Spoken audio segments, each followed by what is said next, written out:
Let's read A Weekend with Wendell. On Friday afternoon, Wendell's parents dropped him off at Sophie's house. "Wendell's going to spend the weekend with us," said Sophie's mother, while his parents visit relatives out of town. "Oh boy," said Wendell. Sophie didn't say anything. After a snack, Sophie helped Wendell carry his sleeping bag and suitcase upstairs. Look, she's going to be carrying them by herself. "Well, what are we going to do now?" asked Wendell. "Do you have any toys?" Sophie pointed to her toy chest. "Is that all you've got?" said Wendell. "I've got 1,000,000 times more than that. What else is there to do around here?" "We could play house," said Sophie. "Only if I can make the rules," said Wendell. So they played house, and Wendell made the rules. He was the father, the mother, and the 5 children. Sophie was the dog. Then they played hospital. Wendell was the doctor, the nurse, and the patient. Sophie was the desk clerk. When they pretended they worked in a bakery, Wendell was the baker, and Sophie was a sweet roll. "Isn't this fun?" said Wendell. Sophie didn't say anything. At dinner, Wendell said that he was allergic to anything green, so he didn't have to eat his vegetables. And then, when Sophie wasn't looking, he scooped the whipped cream off her dessert. "When is Wendell leaving?" whispered Sophie. "Soon," said her mother. "Soon," said her father. After Sophie's parents tucked Sophie in her bed, zipped Wendell in his sleeping bag, kissed them both, and turned off the light, Wendell grabbed his flashlight and shone it right in Sophie's eyes. "See you tomorrow," he said, smiling. Sophie shut her eyes. "I can't wait for Wendell to go home," she said to herself.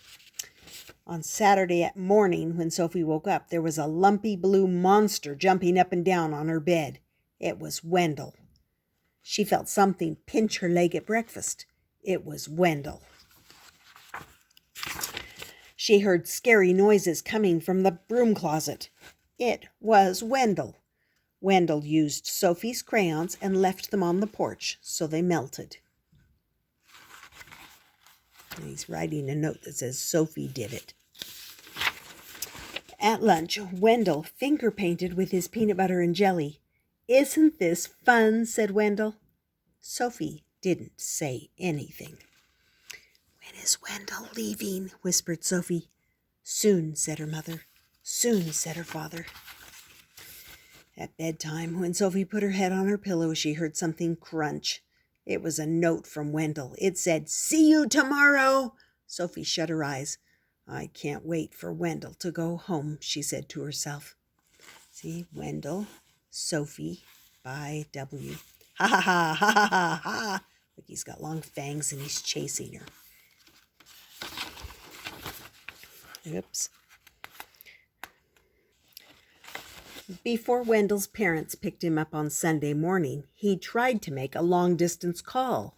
"Is this the North Pole?" He wrote his name on the bathroom mirror with toothpaste.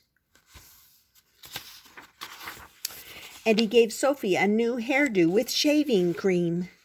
"Want to go outside and help me wash this off?" asked Sophie. "We could play firefighter." "Oh boy," said Wendell.